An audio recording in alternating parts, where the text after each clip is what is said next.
ईशान किशन ने कर ली महेंद्र सिंह धोनी की बराबरी। वैसे वो एक ही शहर से है। हार्दिक पांड्या और ईशान किशन ने मिलकर रची सबसे लंबी 5 विकेट की पार्टनरशिप। विराट कोहली, रोहित शर्मा, शुभमन गिल जब बोल्ड हुए तो बन गया इतिहास, क्योंकि पहली बार इंडिया के तीनों टॉप ऑर्डर बल्लेबाज क्लीन बोल्ड। शाहीन अफरीदी ने जब विराट और रोहित के स्टंप उखाड़े तो वो पहले बॉलर बने जिन्होंने इतने लंबे करियर में इन दोनों को एक मैच में एक साथ आउट किया। हार्दिक पांड्या ने छठे नंबर पर आकर सबसे ज्यादा रन बना दिए। तो और बहुत सारे रिकॉर्ड हैं जो इंडिया वर्सेस पाकिस्तान मैच में एक दिन में टूट गए। भले मैच अधूरा था लेकिन रिकॉर्ड तो भरपूर थे, पूरे थे। हमें लगा क्यों ना 5-6 रिकॉर्ड आपको बताते हैं, सुनाते हैं और एक सवाल आपसे पूछते हैं, अगर गुरु मैच पूरा होता तो कौन जीतता? सच सच बताइएगा, दिल वाला नहीं। इस मैच में जो सबसे गंदा रिकॉर्ड था वो था तीनों ओपनर्स का बोल्ड हो जाना। रोहित शर्मा 11 रन बनाकर आउट होते हैं, क्लीन बोल्ड। अंदर आती गेंद शाहीन अफरीदी एक बार फिर शाहीन का शिकार, और लेफ्ट हैंड बॉलर, बाएं हाथ का तेज गेंदबाज, अंदर आती गेंद, रोहित शर्मा आउट। ये बहुत यूज्ड टू हो गए हैं हम बीते कुछ सालों में। शुभमन गिल, जिन्हें प्रिंस कहा जाता है, उन्होंने किंग की तरह अपना विकेट गंवाया। मतलब जैसे विराट कोहली ने बल्ला अड़ाया था वैसे ही बल्ला शुभमन गिल ने अड़ाया। जैसे विराट कोहली बल्ला अड़ा रहे थे तो पता था कि इसमें अगर रन भी जाता भी तो 1 रन मैक्सिमम मिलता, वैसे ही शुभमन गिल का आउट होना ज्यादा परेशान कर रहा था क्योंकि तब टीम बहुत प्रेशर में थी और प्रिंस की कहानी जो है वो अब धीरे धीरे फेड हो रही है। थोड़ा अनफॉर्चुनेट है। सवाल ये भी कि अगले मैच में शुभमन खेलेंगे या फिर ईशान खेलेंगे। ईशान ने अपना कल धावा बोला है, राहुल लौट रहे हैं, लेट्स जस्ट सी क्या होता है। लेकिन विराट कोहली 4 रन पर बोल्ड हुए, शुभमन गिल 10 रन पर बोल्ड हुए और उसका नतीजा यह निकलता है कि for the first time in ever in history India के टॉप ऑर्डर के 3 बल्लेबाज बोल्ड होते हैं सामने वाली गेंदबाजी से। For the first time in history किसी एक गेंदबाज ने विराट कोहली, रोहित शर्मा को बोल्ड किया है एक मैच में। मतलब आप सोचिए कितना लंबा करियर है। 2007-8 में रोहित आए थे, उसी के आसपास विराट आए थे। फिर 2011-12 के बाद से तो रोहित कॉन्टिन्यूसली खेल रहे हैं, विराट भी खेल रहे हैं। अब तक किसी ने नहीं किया था। 2023 में फाइनली ऐसा हुआ है कि दोनों बोल्ड होते हैं और ये एक अनफॉर्चुनेट इतिहास हमारे नाम। दूसरा रिकॉर्ड जो है पाकिस्तान के नाम है। जानदार शानदार रिकॉर्ड है। रिकॉर्ड यह है कि पाकिस्तान के पेसर्स ने पहली बार एशिया कप में, या पाकिस्तान की क्यों, किसी भी देश के पेसर ने पहली बार इतिहास रचते हुए सभी 10 विकेट अपने नाम कर लिए। मतलब गेंदबाजों में जहां स्पिनर्स की पिटाई हो रही थी, 131 रन ठोक दिए स्पिनर्स को लगभग 7 के औसत से हर ओवर में, तो वहीं तेज गेंदबाजों की गेंद जो थी वो हवा नहीं लग रही थी। और हारिस, नसीम और शाहीन, इन तीनों ने खतरनाक गेंदबाजी की। हारिस रऊफ की थोड़ी पिटाई हुई है लेकिन फिर भी उन्होंने 3 इंपॉर्टेंट विकेट्स निकाले, जिसमें खासतौर पर ईशान किशन का विकेट था और वो पंप करने वाला स्टाइल काफी ज्यादा ट्रेंड कर रहा है। सही है, गलत है। लेकिन शाहीन अफरीदी कमाल की गेंदबाजी, शुरुआत में मतलब 4 विकेट निकाले और इंडिया के टॉप ऑर्डर को एक्चुअली में शाहीन अफरीदी ने तोड़ दिया। वो जो शुरू में विकेट निकले 4 विकेट, वो बहुत खतरनाक विकेट थे और इंपॉर्टेंट विकेट निकाले इन्होंने, सही समय पर विकेट निकाले। पाकिस्तान को काफी मजबूती मिली। तो नसीम शाह की गेंदें जो थी, मुझे लगता है कि इन दोनों से ज्यादा बेहतर गिर रही थी। शुरुआत में नसीम की गेंद जो अंदर आ रही थी, यकीन मानिए वो अनप्लेबल थी। हालांकि इंडिया के गेंदबाज भी जब गेंदबाजी करते तो हमें पूरी उम्मीद थी कि हमारे गेंदबाजों की गेंद भी होती क्योंकि पिच से मदद मिल रही थी। लेकिन इन तीनों ने मिलकर 10 विकेट चटकाए हैं। 4 शाहीन ने, 3 हारिस ने और 3 नसीम शाह ने।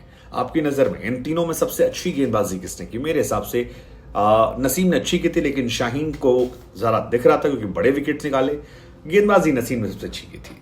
अगला रिकॉर्ड जो है वो है ईशान किशन और हार्दिक पांड्या के नाम। 5वें विकेट की सबसे बड़ी पार्टनरशिप। 64 रन स्कोर था जब चौथा विकेट गिरा था। हार्दिक पांड्या बल्लेबाजी करने आए। टीम इंडिया बहुत प्रेशर में थी क्योंकि रन नहीं बन रहे थे, लेकिन तब कुंफू पांड्या और ईशान शानदार किशन ने जबरदस्त पार्टनरशिप की और मोहम्मद कैफ और राहुल द्रविड़ के रिकॉर्ड को तोड़ दिया।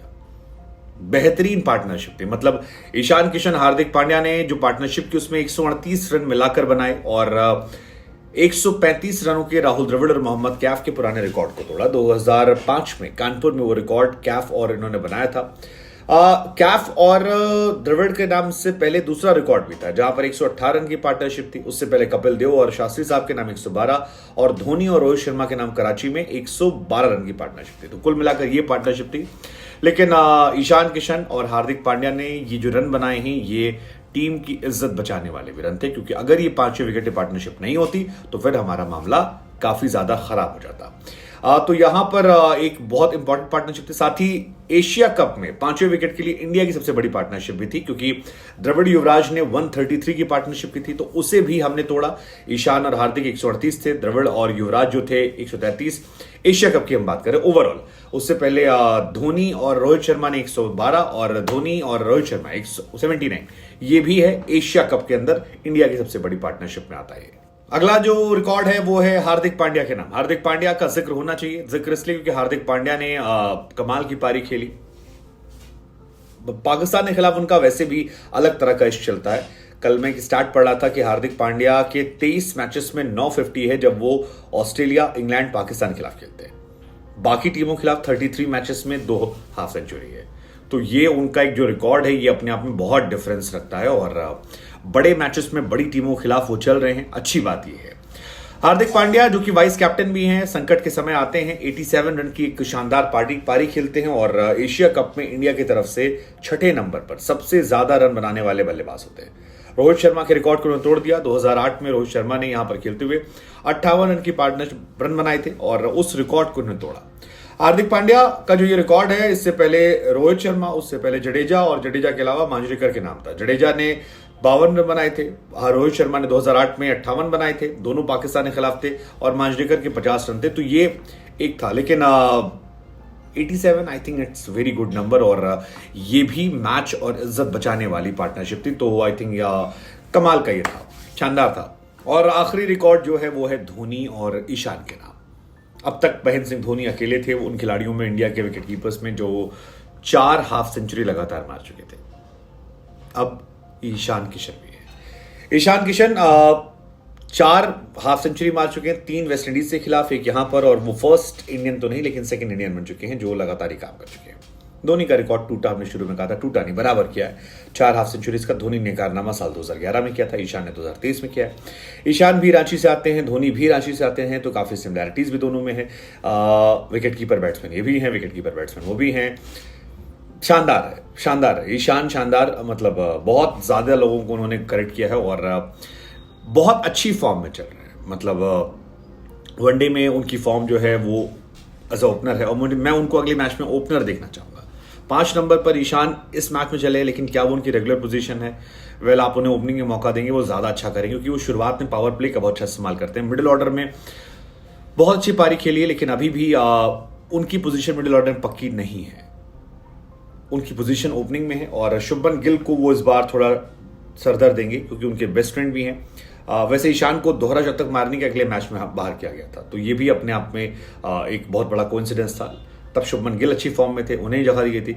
अब ईशान अच्छी फॉर्म में, क्या उन्हें जगह मिलनी चाहिए? वेल, बहुत सारे लोगों का मानना है कि अब वो ओपनिंग में जगह डिजर्व करते हैं हक से।